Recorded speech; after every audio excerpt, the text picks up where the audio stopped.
Bom, nos vídeos anteriores eu falei que eu queria falar sobre a vida de Gregório XII, né? Gregório XI, desculpa. Mas eu também tinha dito que para eu falar da vida dele, seria necessário falar um pouco do porquê aconteceu o que aconteceu com ele, né? Ou seja, o contexto histórico, senão não ia ter sentido o que a gente ia falar sobre ele. Aí eu falei o que levou à querela das investiduras, né, aquele problema muito grande que a igreja teve que enfrentar, o problema do Papa Bonifácio VIII, principalmente, né, que fez com que os papas chegassem a Avignon, ou seja, que eles saíssem de Roma e passassem a residir em Avignon, onde eles passaram a ser um, títere do rei da França, né?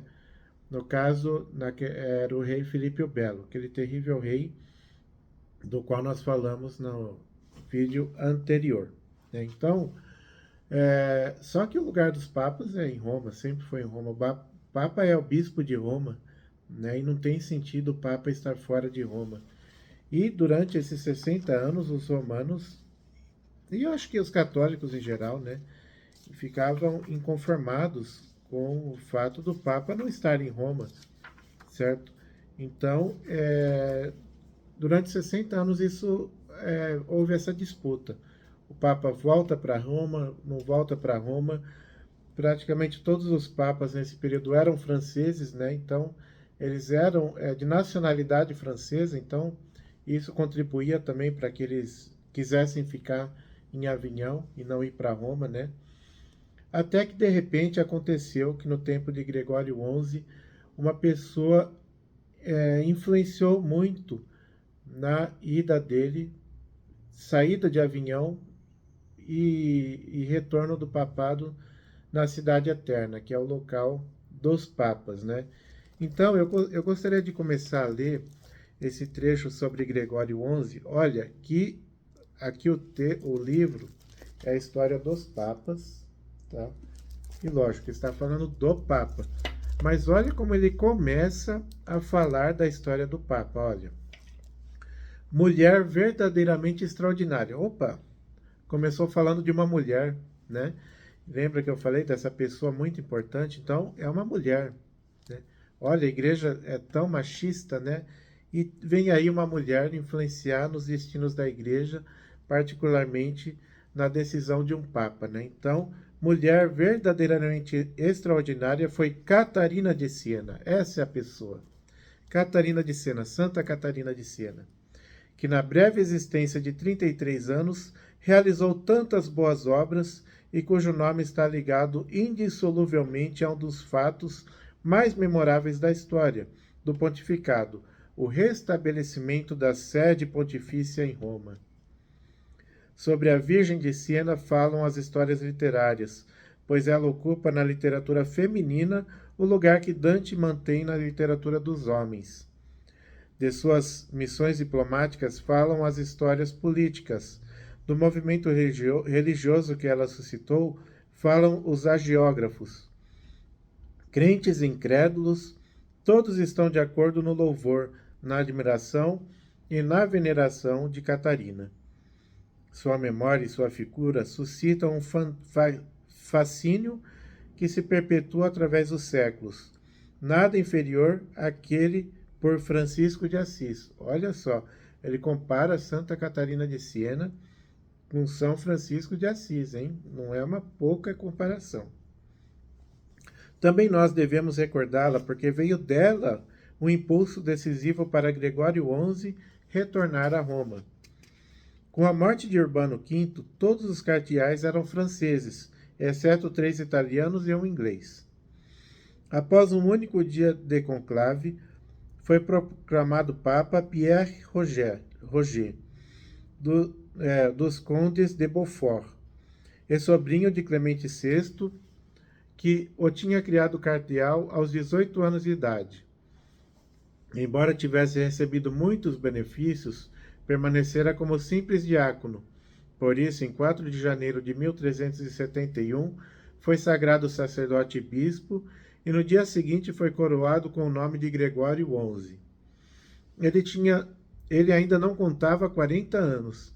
Era de complexão frágil e uma palidez mortal embaçava sua face. A Itália ficara indignada pela imprevista atitude de Urbano de voltar para Avinhão. Ele está falando aqui do Papa anterior, que foi Urbano. Peraí, eu acho que Urbano V. Deixa. Que ele chegou aí para Roma, certo? Chegou aí para Roma e de repente desistiu, aí voltou para Avinhão, né? Então, aí, por isso que ele fala, a Itália ficara indignada pela imprevista atitude de Urbano de voltar para Avinhão. Também os romanos estavam cansados de suplicar aos pontífices. E insatisfeitos, punham-se contra estes, já que, tal como a Itália, não queriam mais saber do predomínio francês. Os Visconti atiçavam o fogo da revolta e, fingindo-se defensores da grandeza e da independência da Itália, visavam estender os próprios domínios na Itália Central, de olho em Bolonha. Os governadores, na maioria franceses, espalhados pelo Estado Pontifício, com suas malversações e tiranias, além de não favorecerem a causa do pontífice, indispunham sempre mais as populações contra ele. Sobre esses governadores franceses, Santo Antonino de Florença dizia que dominatus eorum superbus erat ac pene intolerabilis. Mais ou menos que estavam sob um domínio intolerável desse pessoal, né? Eu acho que é mais ou menos isso que fala aqui. O fato é que em julho de 1375 a República de Florença formou uma liga com Milão, Bolonha, Perugia, Città de Castello e outras cidades pontifícias que haviam levantado a bandeira da revolta. Deu para perceber que a política estava permeando tudo, né? Gregório XI, homem temeroso por natureza, ficou tão impressionado com as tristes notícias que chegavam da Itália até Avinhão, que, desesperado de encontrar uma via de acordo, adotou procedimentos mais enérgicos. Excomungou todos os florentinos e lançou um interdito sobre a cidade. A seguir, ordenou a seu cardeal legado, Roberto de Genebra, homem sanguinário, que descesse à Itália com uma tropa de mercenários e 10.000 bretões, que então estavam acampados perto de Avinhão. Às ordens do capitão Jean de Maletroit. Os florentinos tinham sido bastante arruinados em suas atividades comerciais pelas disposições do pontífice e por isso obstinavam-se ainda mais na luta. Foi a jovem Virgem de Siena, aqui voltando a Santa Catarina, né? Foi a jovem Virgem de Siena que se interpôs entre Florença e Avinhão. Com admirável franqueza, ela denunciava os erros recíprocos ao Papa e aos dirigentes de Florença. Por fim, os florentinos decidiram enviar a Avinhão a célebre dominicana. Pouco depois, porém, tudo deu errado por culpa dos legados de Florença, que não quiseram aceitar os acordos acertados por seus embaixadores.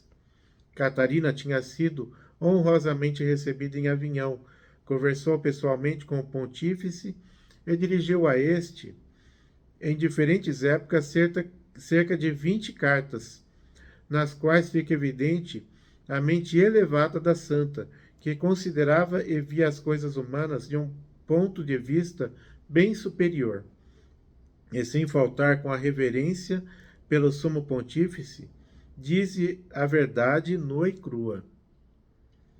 Com clarividência política, ela sugeriu ao pontífice lançar uma cruzada para descarregar sobre os inimigos do nome de cristão o doentio desejo de sangue e o prurido de agressão de que pareciam tomados os príncipes e os povos da época. Mais ou menos assim, ela dizia, já que eles gostam de brigar, de lutar, então que briguem contra os inimigos de Cristo. não fiquem brigando entre eles, né? Em fratricídio, né? Então, quer brigar, quer lutar? Então vai lutar contra os inimigos de Cristo. É mais ou menos isso. Então, abre aspas para ela. Santo Padre, para levar a paz aos cristãos, vós não podereis encontrar melhor meio que ordenar a santa expedição, porque todos esses homens de armas que provocam a guerra entre os fiéis iriam, de bom grado, servir a Deus com sua arte, ou seja, a arte da guerra, né? São pouquíssimos e tão maus aqueles que não se animam a servir a Deus no ofício que lhes agrada, e assim resgatar os seus pecados. Ora, tirar deles a otição é tirar o fogo.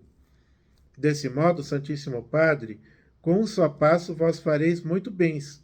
Vós pacificareis os cristãos que procuram o sossego, e em relação às pessoas habituadas ao crime, vós ireis ganhá-las perdendo-as, pois se esses se movem, tereis ganhado suas almas que estavam como perdidas. Quer dizer, eles se perdem se matando, então que ganhem suas almas lutando contra os inimigos da igreja, né? Com isso serão conseguidos 3 bens, ou seja, a paz dos cristãos, já que eles vão parar de ficar brigando entre si, né? A penitência desses homens de armas e a salvação de muitíssimos sarracenos. Em relação aos rebeldes de Florença, então agora fecha aspas de Santa Catarina, né? Continuando a narração do livro. Em relação aos rebeldes de Florença, Bolonha, Perúdia e outros lugares, Catarina cobra que ele use de clemência e misericórdia, a imitação de Deus. Agora abre aspas de novo para Santa Catarina. Ó meu doce e santíssimo Pai, eu não vejo outra maneira nem outro remédio para recuperar vossas ovelhas, que como rebeldes deixavam o ovil da Santa Igreja, não obedientes nem submissos a vós, Pai. Por isso eu vos rogo, da parte de Cristo crucificado, e quero que me façais essa misericórdia, ou seja, que vençais com vossa benignidade a malícia deles. E para que fique ainda mais evidente, então, fecha aspas agora para Santa Catarina. Aí continua o livro. E para que fique ainda mais evidente o magnífico e grandioso plano de saneamento sociopolítico da cristandade, vamos extrair também a outra carta que a indigna filha Catarina, serva e escrava dos servos de Jesus Cristo, escrevia ao Santíssimo e Caríssimo e Dulcíssimo Pai em Cristo, doce Jesus, que é como ela chamava o Santo Padre, o Papa, né? Para levar a paz do mundo, tão pervertido e sofrido, 3 coisas são necessárias. Acima de tudo, a reforma dos homens da Igreja. Então, a primeira coisa é a reforma dos homens da Igreja. Aí, abre aspas para Santa Catarina. Convém a vós agir com vosso poder. Então, o Papa tem poder, então que haja com poder, né? Ou seja, que arranqueis do jardim da Santa Igreja as flores pustulentas, cheias de imundície e de cobiça, infladas e soberba, isto é, de maus pastores, e as más autoridades que intoxicam e apodrecem este jardim. Ai de mim, governador nosso, usai do vosso poder para arrancar essas flores. Jogai-as fora, para que não possam governar, e deixai que governem a si mesmas em uma vida boa e santa. Plantai nesse jardim flores perfumadas, pastores e governadores que sejam verdadeiros servos de Jesus Cristo, que não se prendam a nada mais, senão a honra de Deus e a salvação das almas. E sejam verdadeiros pais. Ai de mim, que grande confusão é esta, ver aqueles que deveriam ser um espelho da pobreza voluntária, humildes cordeiros, que distribuíssem os recursos da igreja para os pobres, e eles são vistos em muitos prazeres, pompas e vaidades do mundo, ao passo que muitos seculares fazem vergonha a eles, vivendo uma vida boa e santa. Ou seja, ela dizendo que os clérigos, né, que deviam ser os primeiros a dar exemplo de santidade, era o contrário. Os leigos é que viviam vida mais santa do que eles, né? Mas parece que a suma infinita bondade vem a fazer à força aquilo que não se faz por amor. Parece que ela permite que as pompas e os prazeres sejam tomados de sua esposa como se mostrasse querer que a Santa Igreja voltasse a seu primitivo estado de pobreza, humilde, mansa, como era aquela época santa, quando só se ocupava da honra de Deus e a salvação das almas, cuidando das coisas espirituais e não das coisas temporais. Depois que ela se voltou mais para as temporais que as espirituais, as coisas vão de mal a pior. Mas vede que Deus, por este julgamento, permitiu-lhe muita perseguição e tribulação. Tranquilizai-vos, porém, Pai, e não tentais coisa alguma que não aconteceu ou venha acontecer, pois Deus, e não temais, não temais coisa alguma que aconteceu ou venha acontecer, pois Deus age para devolver-lhe o estado perfeito, para que nesse jardim sejam apacentados cordeiros e não lobos devoradores da honra que devia ser de Deus, e que eles roubam e dão a si mesmos. Tranquilizai-vos no doce Jesus Cristo, pois eu espero que sua ajuda, a plenitude da graça divina, o socorro e a defesa divina estarão junto de vós, se agirdes da maneira acima. Passareis da guerra para a paz muito grande, da perseguição para uma grande união, não pelo poderio humano, mas com a santa virtude, derrotareis os demônios visíveis das criaturas iníquas e os demônios invisíveis que jamais dormem sobre nós. Então, eu falei aqui da primeira coisa, que era a reforma dos homens da igreja, né? Agora, Santa Catarina vai falar da segunda coisa, que é o retorno imediato para Roma. Então, abre aspas de novo para Santa Catarina. Não tardeis, porém, a vossa vinda. Não acrediteis no demônio, que percebe seu prejuízo e por isso se esforça em escandalizar-vos e tomar vossas coisas, para que venhais a perder o amor e a caridade, impedindo assim a vossa vinda. Eu vos digo, Pai, em Jesus Cristo, que deveis vir sem demora, como manso cordeiro. Respondei ao Espírito Santo que vos chama. Eu vos digo, vinde, vinde, e não espereis o tempo que não espera por vós. Não demora, venha logo, né? Então fareis como cordeiro imolado, cujo lugar ocupais, e que, com mão desarmada, elimina nossos inimigos.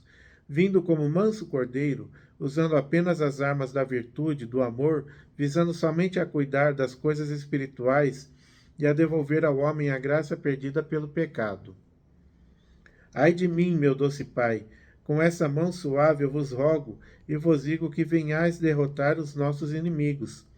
É da parte de Cristo crucificado que vos digo, não queirais acreditar nos conselheiros do demônio, que desejam impedir o santo e bom propósito. Sede um homem viril, e não medroso.